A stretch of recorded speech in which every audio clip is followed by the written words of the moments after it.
चतुर पुतैया और डाकुओं की टोली। उसी गांव में एक पुतैया पेंटर रहता था। उसका नाम भोंदू था, पर वह बड़ा ही चतुर था, इसीलिए सब उसे चतुर पुतैया कहा करते थे। घर में वह और उसकी स्त्री थी। उनकी गुजर बसर जैसे तैसे होती थी, इससे वे लोग हैरान रहते थे।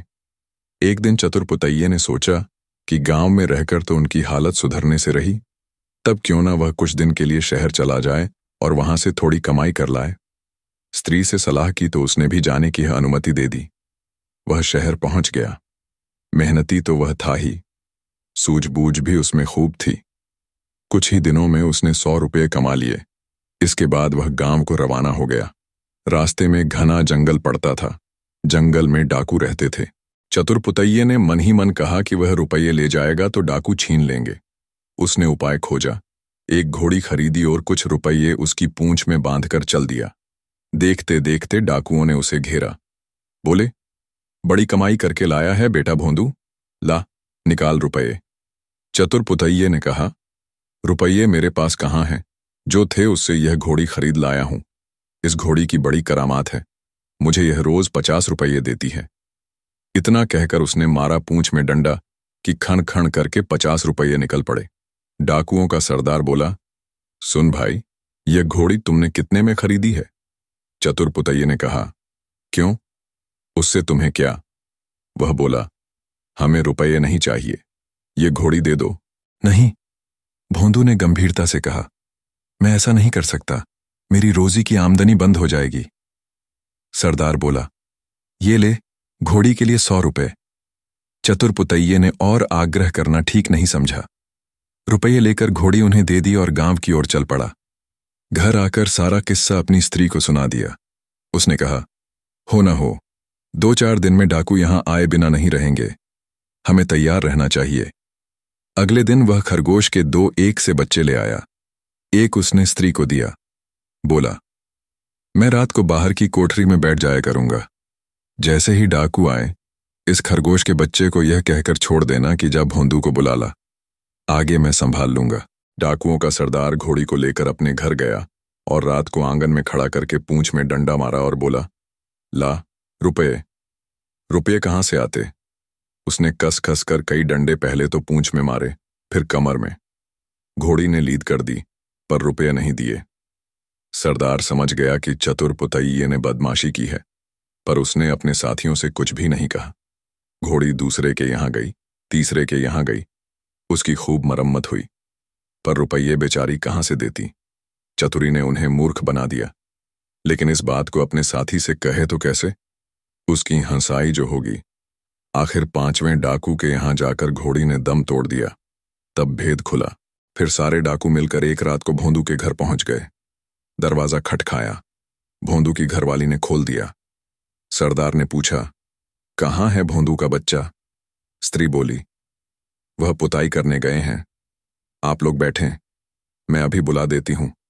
इतना कहकर उसने खरगोश के बच्चे को हाथ में लेकर दरवाजे के बाहर छोड़ दिया और बोली, जा रे भोंदू को फौरन बुला ला। क्षण भर बाद ही डाकुओं ने देखा कि चतुर पुतैया खरगोश के बच्चे को हाथ में लिए चला आ रहा है। आते ही बोला, आप लोगों ने मुझे बुलाया है। इसके पहुंचते ही मैं चला आया। वाह रे खरगोश। खरगोश का कारनामा देखकर डाकुओं के कान खड्डे हो गए थे। हालांकि सारे डाकू गुस्से में भर कर आए थे, पर खरगोश को देखते ही उनका गुस्सा काफूर हो गया। सरदार ने अचरज में भरकर पूछा, ये तुम्हारे पास पहुंचा कैसे? भोंदू बोला, यही तो इसकी तारीफ है, मैं 7वें आसमान पर हूं तो वहां से भी बुला ला सकता है। सरदार ने कहा, भाई चतुर पुतैये, ये खरगोश हमें दे दें, हम लोग इधर उधर घूमते रहते हैं और हमारी घरवाली परेशान रहती है, वह इसे भेजकर हमें बुलवा लिया करेगी। दूसरा डाकू बोला, तूने हमारे साथ बड़ा धोखा किया है, रुपये ले आया और ऐसी घोड़ी दे आया कि जिसने एक पैसा भी नहीं दिया और मर गई। खैर, जो हुआ सो हुआ, अब यह खरगोश दे। चतुर पुतैये ने बहुत मना किया तो सरदार ने 100 रुपये निकाले। बोला, ये ले, ला दे खरगोश को। भोंदू ने रुपये ले लिए और खरगोश दे दिया। डाकू चले गए। चतुर पुतैये ने आगे के लिए फिर एक चाल सोची। उधर डाकुओं के सरदार ने खरगोश को घर ले जाकर अपनी स्त्री को दिया और उससे कह दिया कि जब खाना तैयार हो जाए तो इसे भेज देना, और वह बाहर चला गया। दोस्तों के बीच बैठा रहा। राह देखते देखते आधी रात हो गई, पर खरगोश नहीं आया तो वह झल्लाकर घर पहुंचा और स्त्री पर उबल पड़ा। स्त्री ने कहा, तुम नाहक नाराज होते हो, मैंने तो घंटों पहले खरगोश को भेज दिया था। सरदार समझ गया कि यह भोंदू की शैतानी है। वे लोग तीसरे दिन रात को फिर चतुरपुतैये के घर पहुंच गए। उन्हें देखते ही भोंदू ने अपनी स्त्री से कहा, इनके रुपये लाकर दे दें। स्त्री बोली, मैं नहीं देती। नहीं देती? भोंदू गरजा और उसने कुल्हाड़ी उठाकर अपनी स्त्री पर वार किया। स्त्री लहूलुहान होकर धरती पर गिर पड़ी और उसकी आंखें मुंद गईं। डाकू दंग रह गए। उन्होंने कहा, अरे भोंदू, तूने यह क्या कर डाला? चतुरपुतैया बोला, तुम लोग चिंता न करो, ये तो हम लोगों की रोज की बात है, मैं इसे अभी जिंदा किए देता हूं। इतना कहकर वह अंदर गया और वहां से एक सारंगी उठा लाया। जैसे ही उसे बजाया कि स्त्री उठ खड़ी हुई। भोंदू ने उसे पहले से ही सिखा रखा था और खून दिखाने के लिए वैसा रंग तैयार कर लिया था। नाटक को असली समझकर डाकुओं का सरदार चकित रह गया। उसने कहा, अरे मेरे प्यारे भैया भोंदू, ये सारंगी तू हमें दे दे। चतुरपुतैये ने बहुत आनाकानी की तो सरदार ने 100 रुपये निकालकर 10 और दे दिए और सारंगी लेकर वे चले गए। घर पहुंचते ही सरदार ने स्त्री को फटकारा और स्त्री कुछ तेज हो गई तो उसने आप देखा न ताव, कुल्हाड़ी लेकर गर्दन अलग कर दी। फिर सारंगी लेकर बैठ गया। बजाते बजाते सारंगी के तार टूट गए, लेकिन स्त्री ने आंखें नहीं खोलीं। सरदार अपनी मूर्खता पर सिर धुन कर रह गया, पर अपनी बेवकूफी की बात उसने किसी को बताई नहीं और एक के बाद एक सारी स्त्रियों के सिर कट गए। भेद खुला तो डाकुओं का पारा आसमान पर चढ़ गया।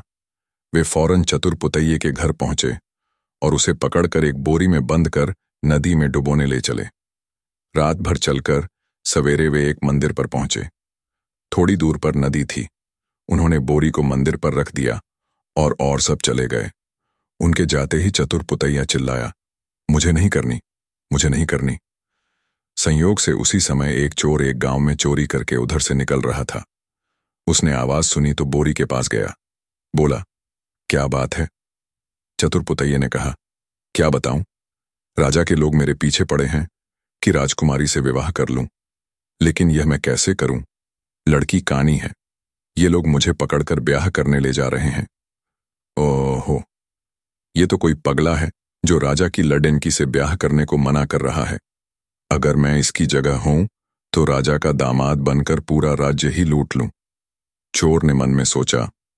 फिर चोर ने सोचा कि जब ये इतना बेवकूफ है ही तो क्यों ना इसे थोड़ा और बेवकूफ बनाया जाए। चोर बोला, भैया सही कहते हो, ये दुनिया बड्ढी जालिम है। तुम्हारे जैसे सुंदर बांके जवान का ब्याह एक कानी से कराए दे रहे हैं, लेकिन सुनो, इंसानियत ने अभी इस दुनिया को अलविदा नहीं कहा है। उस कानी लड्डचकी से मैं ब्याह करूंगा, मैं इसके लिए तैयार हूं। इतना कहकर चोर ने झटपट बोरी को खोलकर भोंदू को बाहर निकाल दिया और स्वयं बंद हो गया। भोंदू उसका चोरी का माल लेकर 9-2-11 हो गया। थोड़ी देर में डाकू आए और बोरी ले जाकर उन्होंने नदी में पटक दी। उन्हें संतोष हो गया कि भोंदू से उनका पीछा छूट गया, लेकिन लौटे तो रास्ते में देखते क्या है कि भोंदू सामने है। उन्हें अपनी आंखों पर विश्वास नहीं हुआ।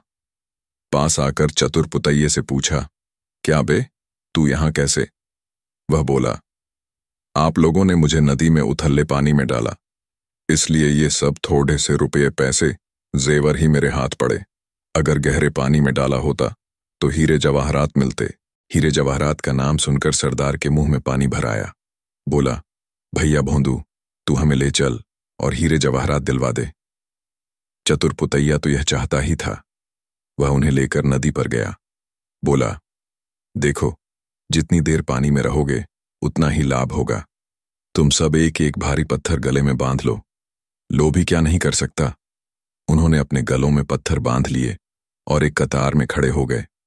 चतुरपुतैये ने एक एक को धक्का देकर नदी में गिरा दिया। सारे डाकुओं से हमेशा के लिए छुटकारा पाकर चतुरपुतैया वो सब माल लेकर खुशी खुशी घर लौटा और अपनी स्त्री के साथ आनंद से रहने लगा।